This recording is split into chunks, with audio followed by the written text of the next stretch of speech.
அண்ணாமலை இப்போ வந்திருக்காரு. இப்போ விஜய் வரும்போதே 8%லேருந்து 4 மாறிடுச்சு. சரி, இப்போ அண்ணாமலை வந்த பிறகு அந்த 4 2000ன்ற மாதிரிலாம் விமர்சனம் வைக்கிறாங்களே சார். நீங்கள் சொல்கிறதெல்லாம் ஏற்றுக்கூடிய விஷயங்கள். நீங்கள் தமிழ்நாடு நிலவரம். ஆனால் இந்த விஷயத்தில் எடுங்க நான் கேட்குறது, நாம் தமிழர் கட்சியுடைய ஓட் பர்சன்டேஜ் இன்னும் குறையுமா இல்லை அது இன்னும் வீரியமாக செயல்படும் நினைக்கிறேன்? அதாவது குறைகிறதுக்கான வாய்ப்புகள் கிடையாது. ஏன்னா இப்போ பணம் கொடுத்து கவர்ச்சிகரமாக அறிவிப்பும் கொடுத்து இப்போ நம்ம வந்து கிட்டத்தட்ட ஒரு 19,17,000 உங்களுக்கு 537 வாக்கு நாம் தமிழர் பெற்றிருக்காங்க. எங்கேயும் தோல்வி இல்லை, தோல்வி எல்லாம் மரண அடி. இதிலிருந்து வாக்கு வங்கி குறைய வாய்ப்பே கிடையாது. காரணம் என்ன, உண்மையான தமிழ் தேசியத்தை நேசிக்கிறாள். நான் என்ன சொல்கிறேன்னா, ஆனால் இதே தான் விஜய் வரும்போது சொல்லியிருந்தீங்க 8%லேருந்து குறைய வாய்ப்பு இல்லை அப்படின்ற மாதிரி. ஆனால் விஜய் வந்த பிறகு அடிச்சு 4. நீங்கள் சொல்கிற கரெக்டு. நான் கார் தரேன்னா சீமான் ஜெயிச்சிருப்பார். நான் வந்து வீடு தரேன்னா சீமான் ஜெயிச்சிருப்பார். நான் ஒரு பைக்கு தரேன்னா வீடு சீமான் ஜெயிச்சிருப்பார். நான் ஒரு 6 சிலிண்டர் தரேனாக்க சீமான் ஜெயிச்சிருப்பார். 3000 ரூபா பணம் தரேன்னா சீமான் ஜெயிச்சிருப்பார். யார் பணத்தை யார் கொடுக்குறது? உனக்கு என்ன தகுதி இருக்குது? நீ அரசனுடைய கஜானாவில் வந்து சீட்டில் வந்து உனக்கு வெக்கமாக இருக்கா? வெக்கம் இல்லை இல்லையா?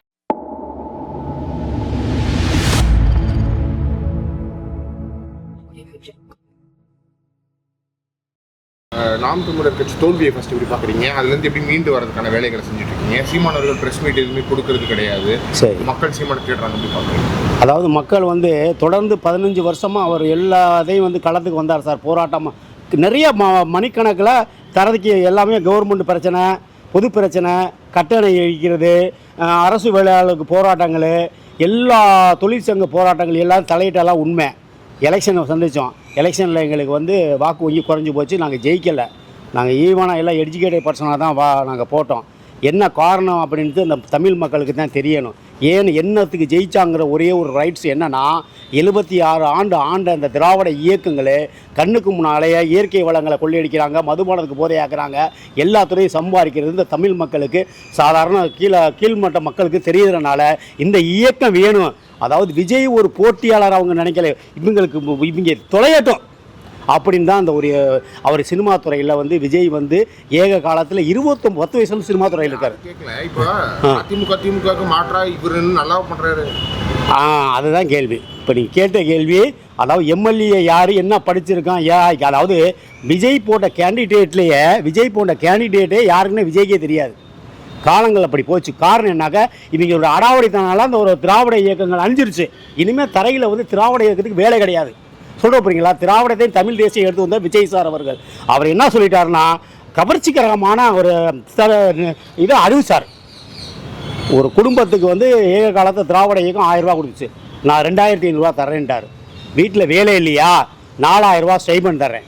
தொழில் பண்ணுறியா, தொழில் கடன் 25 லட்ச ரூபா தரேன்ட்டார். புரியுங்களா? அப்போ கல்யாணமா, அதுக்கு பட்டு போட நகை தரேன் இருக்காரு. குழந்தை பிறந்தா பணம் தரேன் இருக்காரு. அதாவது பெண்கள் ஓட்டு முக்கியமாக கவரப்பட்டிருக்கு. பெண்களுக்காண்டி எல்லா திட்டத்தையும் அறிவிச்சிட்டாரு. அதுதான் முக்கியம். சிலிண்டர் 6 சிலிண்டர் தரேன் இருக்காரு. சரியான கேள்வி. அதாவது நிதிநிலை அறிக்கை அவர் சொல்லலை. வந்தார், ஆட்சி அமைச்சார். ஆட்சி அமைச்சவனும் என்ன சொல்கிறாருன்னா, கஜானாவில் பணம் இல்லைங்கிறாரு. அப்போ ஏக காலத்தில் தமிழ்நாடு அரசு வந்து 10.5 லட்சம் கோடி கடன் உனக்கு தெரியுமா தெரியாதா? எவ்வளோ ஊடகங்கள், நீ நடிகர், உனக்கு தெரியாமல் இருக்கக்கூடிய விஷயங்கள் கிடையாது.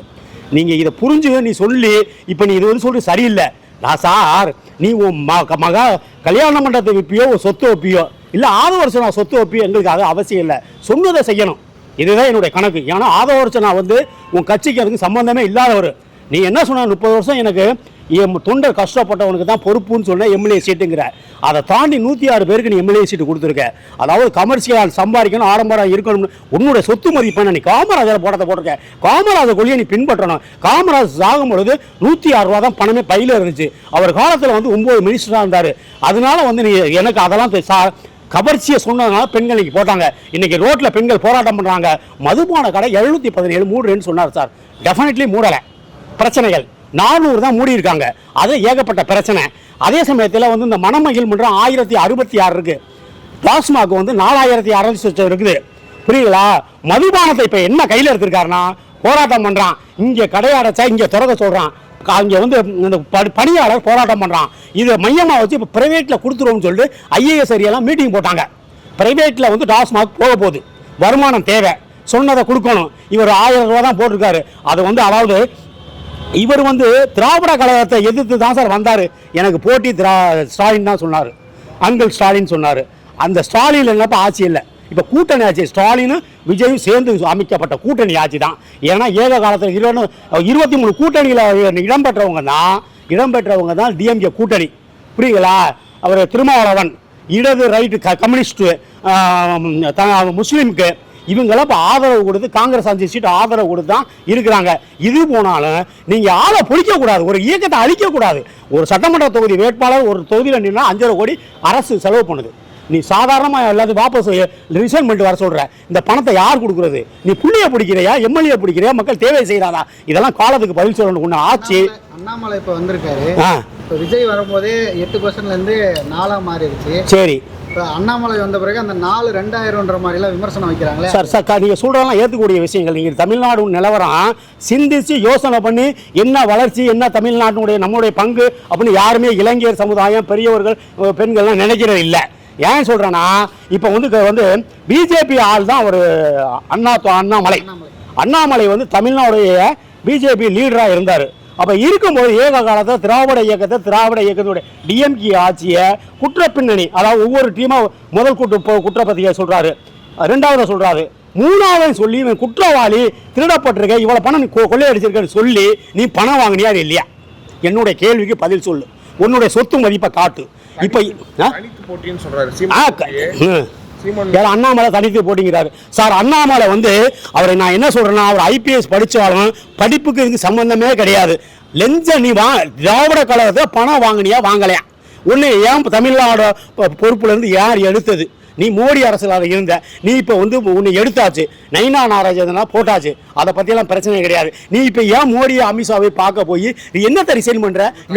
இந்த விஷயத்தில் நான் கேட்குறது, நாம் தமிழர் கட்சியுடைய ஓட் பர்சன்டேஜ் இன்னும் குறையுமா, இல்லை அது இன்னும் வீரியமாக செயல்படும் நினைக்கிறேன்? அதாவது குறைகிறதுக்கான வாய்ப்புகள் கிடையாது. ஏன்னா இப்போ பணம் கொடுத்து கவர்ச்சிகரமாக அறிவிப்பும் கொடுத்து இப்போ நம்ம வந்து கிட்டத்தட்ட ஒரு 19,17,000 உங்களுக்கு 537 வாக்கு நாம் தமிழர் பெற்றிருக்காங்க. எங்கேயும் தோல்வி எல்லாம் மரண அடி. இதிலிருந்து வாக்கு வங்கி குறைய வாய்ப்பே கிடையாது. காரணம் என்ன? உண்மையான தமிழ் தேசியத்தை நேசிக்கிறாள். நான் என்ன சொல்கிறேன்னா, இதே தான் விஜய் வரும்போது சொல்லியிருந்தீங்க 8%லேருந்து குறைய வாய்ப்பு இல்லை அப்படின்ற மாதிரி.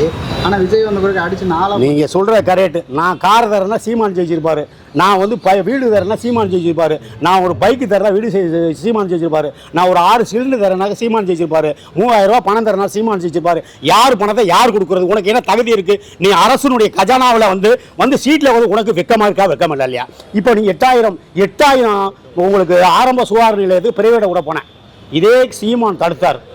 புரியுதா? மாடு மேய்க்கிறவனுக்கு இன்னைக்கு வந்து சைனாவில் 1 லட்ச ரூபா சம்பளம், 6000 ஏக்கரை அரசு ஊழியராக அண்ணன் அறிவிச்சார். நீ சோசியக்காரனுக்கு ஏன் பொறுப்பு கொடுத்த? அண்ணாமலை வந்து சீமான் அவர்கள் கூட கூட்டணி வச்சு இந்த 2029 சந்திச்சு அப்படி இருக்கு.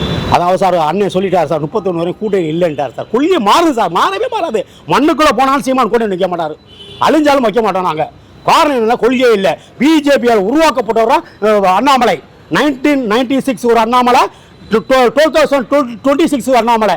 2 பேரும் சேர்ந்து தமிழ்நாட்டில் வெற்றிருக்கு அமித்ஷா டீம். இதில் மாற்றுக்கிறதே கிடையாது. நிதி உதவி, பண உதவி, கட்டமைப்பு தமிழ்நாட்டை சூறையாடணும். அதை பிஜேபிக்கு இங்கே காலம் உணணும். பிஜேபிக்கு கூட்டணியில் அது அகால மரணம். அதனால வந்து சொந்த புயத்திலே வரல.